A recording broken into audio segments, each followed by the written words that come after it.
Important बातें जानेंगे। ये जो ऐसा एक कॉन्सेप्ट है जो कि आप लोग हमेशा यूज करते हैं, इसके बारे में मैं आप लोगों से बात करूंगा। बोलते हैं इसको जियो स्पेशल। जियो स्पेशल मतलब एक तरीके से स्थानीय, यानी कि किसी पर्टिकुलर लोकेशन के बारे में पता लगाना।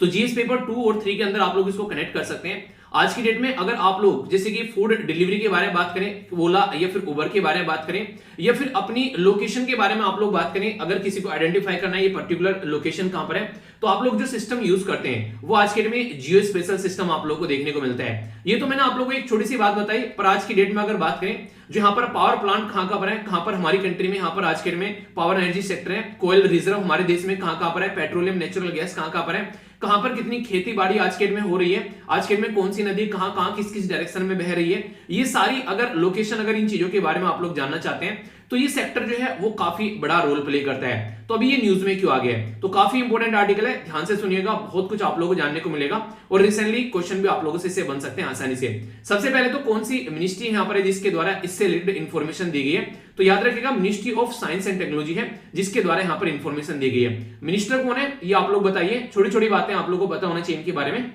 कोई बड़ी चीज नहीं है, regular day by day news में रहते हैं, तो बताइए इसके बारे में। अगर बात करें जियो स्पेशल सेक्टर के बारे में, ये जो एक तरीके से इसको लिबरलाइज करने की बात की जा रही है। लिबरलाइज मतलब बोले तो आप लोग बोल सकते हैं इसको कि इसको डीरेगुलेट करने की बात की जा रही है। डीरेगुलेट का मतलब क्या होता है, डीरेगुलेट का मतलब होता है कि एक तरीके से गवर्नमेंट जो है वो यहां पर इसको कंट्रोल नहीं करेगी, इसका जो कंट्रोल है वो बेसिकली इंडिपेंडेंट करने की बात की जा रही है। यानी कि जियो स्पेशल के फील्ड में यहां पर इंसान जो है वो बेसिकली यहां पर हमारी कंट्री में जो प्राइवेट सेक्टर है वो अच्छे से इन्वेस्टमेंट कर पाएंगे, क्योंकि जियो स्पेशल जब डेटा होगा देश के अंदर जितना ज्यादा, उतना ही ज्यादा आज की डेट में हमारी कंट्री में सर्विस को हम लोग सपोर्ट कर पाएंगे। मतलब क्या है, कल को अर्थक्वेक आ रहा है, ठीक है, कहां कहां पर बच्चे जो है मेलन्यूट्रिशन का शिकार है, इसी के साथ में कोई पर्टिकुलर अगर कोई कहीं पर घूम रहा है तो इंसान कहां घूम रहा है, कहां पर कोई इंफेक्शियस डिजीज है, इन सबका डेटा इकट्ठा अगर बोले उसके बारे में, तो उसके बारे में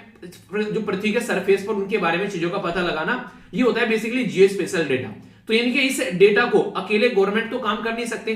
क्योंकि इतनी सारी चीजों को गवर्नमेंट इकट्ठा करेगी तो इसी काम में रह जाएगी। तो इसलिए हमारे देश में आज की डेट में भी जियो स्पेशल डेटा जो है वो उसकी काफी कमी आप लोगों को देखने को मिलेगी। तो कल को चलकर अगर हम लोग इसको प्राइवेटाइज कर देते हैं तो ये काफी ज्यादा फायदेमंद यहाँ पर देखने को मिलेगा, ये बातें यहाँ पर बोली गई है। और सबसे इंपॉर्टेंट बात जो अभी यहाँ पर रिसेंटली न्यूज में भी देखने को मिली, उसमें ये बोला जा रहा है कि आने वाले टाइम में ये जो सेक्टर है काफी ह्यूज स्केल पर बढ़ने वाला है, अगर इसमें प्राइवेट वाले आकर इन्वेस्टमेंट करते हैं डेटा को इकट्ठा करने के लिए। बोला जा रहा है कि 1 लाख करोड़ के करीब आप लोगों को यहां पर देखने को मिलेगा, आने वाले टाइम में इसमें ग्रोथ देखने को मिलने वाली है, और हर साल यहां पर लगभग 13% के करीब यहां पर इसके अंदर इंप्रूवमेंट होता हुआ नजर आ रहा है। अब तक ये जो पूरा सेक्टर हमारी कंट्री में, जैसे कि टोटल बात करें तो सर्वे ऑफ इंडिया हो गया, इसरो हो गया, इसी के साथ में यहां पर रिमोट सेंसिंग एप्लीकेशन सेंटर हो गए, नेशनल इंफॉर्मेटिक्स सेंटर हो गए, यानी कि मोटे मोटे तौर पर हमारी गवर्नमेंट जो है वो यहां पर बेसिकली इसको देखती है। तो इसकी वजह से दिक्कत ये आ रही है, एक प्रॉपर डेटा नहीं है हमारे पास में,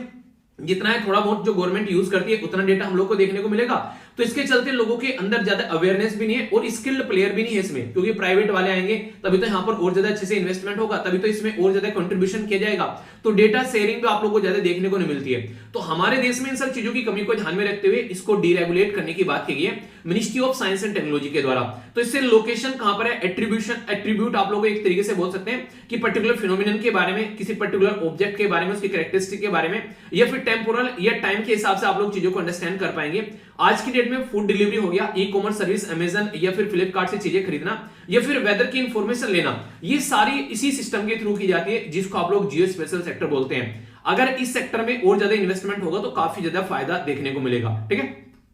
इंपॉर्टेंट है करंट अगर सिचुएशन आप लोग इसकी समझे तो आप लोग चीजों को समझ पाएंगे। रिस्ट्रिक्शन है डेटा के ऊपर काफी लार्ज स्केल पर हमारी कंट्री में, क्योंकि यहां पर मैक्सिमम जो गवर्नमेंट है वो काम करती है यहां पर, तो रिस्ट्रिक्शन जो है यहां पर, तो उसको हटाएंगे तो चीजें काफी अच्छी देखने को मिलेगी। डेटा को स्टोर करना, यूज करना, सेल करना, ये सारी चीजें इसके बारे में, तो ये करंट जो पर्टिकुलर सिस्टम है उसके थ्रू चलता है। हाँ, यहाँ पर चीजों को रिन्यू करना पड़ता है बार बार, ठीक है, तो उसके चलते भी यहाँ पर इंटरनल और एक्सटर्नल जो सिक्योरिटी को ध्यान में रखते हुए ये काम करना पड़ता है। अभी डोमिनेटेड है गवर्नमेंट के द्वारा, मैंने बताया ना सर्वे ऑफ इंडिया जो है मैक्सिमम वो सारे काम यहाँ पर करती है, या फिर अगर कोई प्राइवेट कंपनी कुछ करना चाहती है तो उसको परमिशन लेनी पड़ती है यहाँ पर अलग अलग डिपार्टमेंट से। इसी के साथ में डिफेंस से रिलेटेड कुछ बातें हैं या फिर होम मिनिस्ट्री से रिलेटेड, तो डेटा को इकट्ठा करना है तो प्रॉपर उनके ऊपर डिपेंडेंट रहना पड़ेगा, परमिशन लेनी पड़ेगी, तब चलकर वो कोई डेटा को यूज कर पाएंगे। पर यही सारी चीजें जो है, ये जो हडल है उनको हटाया गया है कहीं पर, जो नई पॉलिसी यहां पर लेकर आई जा रही है। इस नई पॉलिसी में सबसे पहले यही काम किया जा रहा है कि ओपन एक्सेस दी जा रही है यहां पर, ओनली कुछ एरिया को छोड़कर, जैसे कि डिफेंस हो गया, तो डिफेंस और सिक्योरिटी रिलेटेड डेटा को छोड़कर यहां पर आराम से काम किया जा सकता है इस फील्ड में। तो इंडियन जो कंपनी है उनको सपोर्ट किया जा रहा है ताकि ज्यादा से ज्यादा इंडियन कंपनीज में आकर पार्टिसिपेट करें। बहुत ज्यादा फायदा देखने को मिलेगा अगर हमारी खुद की कंपनी यहां पर आकर काम करती है। रिस्ट्रिक्शन को अगर रिमूव कर दिया जाता है तो काफी सारे अप्रूवल जो है देने पड़ते हैं, वो सारे नहीं करने पड़ेंगे और डिजिटल फॉर्म में सारी चीजें विद इन इंडिया टेरिटरी हमारी कंट्री की कंपनी काम करती नजर आएगी और कोई रिक्वायरमेंट नहीं पड़ेगी सिक्योरिटी क्लियरेंस लाइसेंस रिस्ट्रिक्शन के। इसके चलते लोग जो है और ज्यादा इसके अंदर इन्वेस्टमेंट करेंगे। सबसे ज्यादा दिक्कत वहां पर रहती है जब लोग जो है रिस्ट्रिक्शन में पड़ जाते हैं, उनको लगता है यार करना ही क्या है, इसमें जाकर इतनी सारी तो रिस्ट्रिक्शन लगा रखी है, तो वो वाली रिस्ट्रिक्शन जो है काफी नेगेटिव रोल प्ले करती है। ठीक है, इसी के साथ में अगर बात करें रीजन है यहाँ पर डीरेगुलेट करने का, क्यों आज की डेट में, क्योंकि कई सारे प्रोजेक्ट जो है वो डिले हो जाते हैं। अगर कोई स्टार्ट करता है जियो स्पेशल परमिशन के चलते, हमारी कंट्री में बात पता है आप लोगों को, ठीक है ये परमिशन चाहिए तो ठीक है इतने पैसे भिजवा देना, ठीक है मेरा हिस्सा कहां है इसमें, तो हिस्सेदारी खत्म हो जाएगी फिर यहाँ पर, और जितना जरूरी है उतना ही काम चलेगा। लैक ऑफ डेटा, यानी कि डेटा इकट्ठा नहीं हो पा रहा है और गवर्नमेंट के अकेले के बस की बात नहीं है, अगर करने बैठेगी तो बोला जा रहा है लगभग दशक लग जाएगा, इनके 10 साल के से भी ज्यादा लग जाएंगे, एक डिकेड लग जाएगा अगर गवर्नमेंट अकेली काम करेगी। तो प्राइवेट प्लेयर का होना काफी ज्यादा जरूरी है। और जैसे जैसे चीजें बढ़ रही हैं, एक टाइम पर ऐसा था काफी हद तक हम लोग डिपेंडेंट थे यहाँ पर किसके ऊपर, आज के दिन में अगर बात करें जीपीएस, इसको आप लोग बोलते हैं ना ग्लोबल पोजिशनिंग सिस्टम, ये यूएसए का है। ठीक है, इसी के पैटर्न में हम लोगों ने अपना बना लिया IRNSS। बताइए इसकी फुल फॉर्म क्या है, इसके बारे में पता होगा, जीपीएस की तो पता है आप लोग को, अपने देश के वाले के बारे में जरूर पता होना चाहिए। ठीक है, बताइए इसके बारे में। तो कारगिल वॉर के टाइम पर हमको जो बेसिकली कुछ चीजें शेयर करने से मना कर दिया गया था यूएसए के द्वारा, जिसके चलते हमारी कंट्री के लिए काफी इंपॉर्टेंट हो गया कि हमारी खुद की कंट्री अपने आप इसको बनाए और कल से कम सिक्योरिटी के पॉइंट ऑफ से, डिफेंस के पॉइंट ऑफ से हम लोग इसको यूज कर सके। आगे चलने वाले सोशल सेक्टर में कहीं पर नेचुरल कैलेमिटी आ रही है, बाढ़ आ रही है, सुनामी आ रही है, सूखा बढ़ रहा है, उसके बारे में हम लोग खुद आइडेंटिफाई कर सके। और ग्लोबल लेवल पर ये डेटा काफी अच्छा अवेलेबल है, पर हमारे देश में ज्यादा अवेलेबल नहीं है, तो हमारे देश में भी इसकी अवेलेबिलिटी बढ़ेगी और हम भी इसमें काम करते हुए नजर आएंगे। तो कहने का मतलब ये कि इस एरिया को पुश करने की कोशिश की जा रही है सही डायरेक्शन में, तो ये काफी इंपॉर्टेंट है जो कि समझ सकते हैं।